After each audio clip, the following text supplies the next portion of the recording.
Dans cette séance, nous allons voir la notion de collection d'objets. En particulier, nous allons voir les listes. Dans le langage Python, nous avons trois structures de données de référence.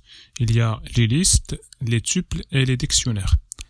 On s'intéresse ici aux fonctionnalités les plus utilisées, en particulier ceux qui concernent les listes. Bien sûr, il y a aussi le type array de la bibliothèque NumPy qu'on utilise pour le calcul vectoriel et matriciel. On va revenir sur ça après. En Python, une liste est une variable dans laquelle on peut mettre plusieurs variables. Une liste forme une collection d'objets qui peuvent être hétérogènes, c'est-à-dire que les objets contenus dans une liste peuvent être de même type ou de types différents, comme on va le voir. Pour créer une liste, nous utilisons les crochets. Par exemple, une liste vide est créée comme ça. Liste égale crochet, puis entrée. On peut créer une liste qui contient des valeurs séparées par des virgules. Liste égale crochet 2, 5, 7, 9, 12 et 17. Entrée, puis liste, et là, la liste s'affiche avec les 6 valeurs qu'on vient d'entrer. La commande len, L-E-N, entre parenthèses liste, nous permet de connaître la taille de notre liste. Ici, le nombre d'éléments de notre liste est 6, par exemple. Pour lire une valeur d'une liste, nous utilisons son indice. Il faut faire attention ici, les indices commencent par 0 et pas par 1. Exemple, si je veux récupérer la valeur 2, c'est-à-dire la première valeur de ma liste, alors je tape dans la ligne de commande liste entre crochets 0, entrée. Donc, ça renvoie la première valeur qui est 2. Après, liste 1, liste entre crochets 1, ça renvoie 5, qui est la deuxième valeur. Liste 5, ça renvoie la sixième et dernière valeur qui est 17. On peut aussi utiliser des indices négatifs. Ça permet de commencer à partir de la fin de la liste. Par exemple, liste -1 renvoie la dernière valeur 17. Liste -2 renvoie l'avant-dernière valeur qui est 12 et ainsi de suite. On peut récupérer des tranches d'une liste. Par exemple, si je veux récupérer la deuxième, troisième et quatrième valeur, j'écris liste entre crochets 1, 2 points, 4, entrée, et donc ça renvoie les valeurs 5, 7 et 9, qui sont les éléments d'indice respectivement 1, 2 et 3 de la liste.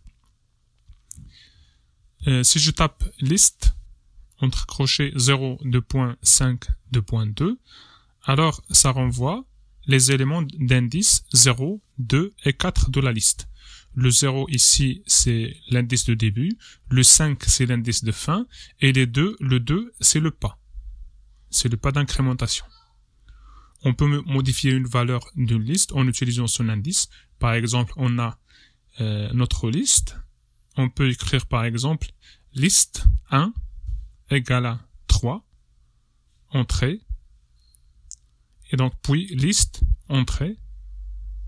On voit que la valeur d'indice 1, qui était 5, est devenue 3. On peut combiner deux listes en utilisant l'opérateur addition, plus. Par exemple, j'ai ces deux listes-là, 0, 2, 5, la première liste, plus la deuxième liste 3, 4, je fais entrer, et donc ça renvoie une nouvelle liste qui contient 0, 2, 5, 3 et 4. On peut même multiplier une liste, par exemple 1, 2, la liste 1, 2, fois 3, ça renvoie une liste qui contient 1, 2 fois 3. Contient 1, 2, 1, 2 et 1, 2. Après la création d'une liste, on peut lui rajouter d'autres valeurs à l'aide de la méthode append. List.append,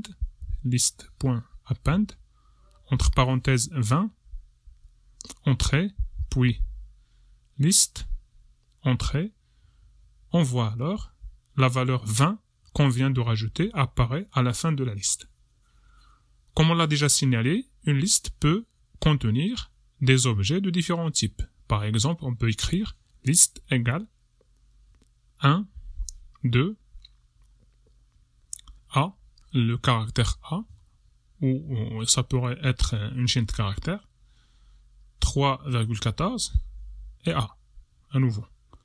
Donc il contient des entiers, 1, 2, il contient des chaînes de caractères ou des caractères A, et il contient un nombre réel qui est 3,14. On a vu la méthode append. Il y a plusieurs autres méthodes, comme on peut le voir ici. Il y a le count, par exemple, qui renvoie le nombre d'occurrences d'une valeur. Par exemple, list.count, et entre parenthèses A, donc ça renvoie 2, qui est le nombre d'occurrences de la valeur de caractère A.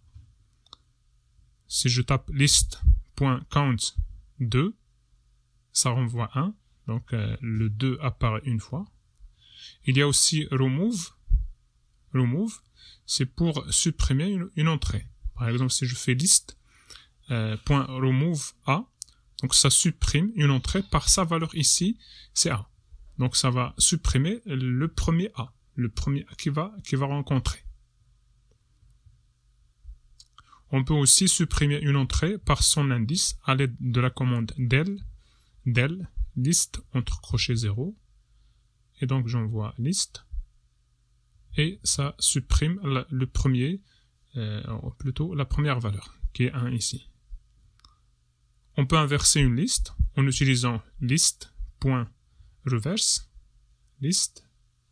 Bien sûr, en fait, le mot list qu'on a utilisé ici, c'est juste un mot qu'on a choisi. On peut choisir par exemple autrement. On peut faire par exemple A égale liste ou A égale à une nouvelle liste. Et comme ça se termine cette séance sur les listes.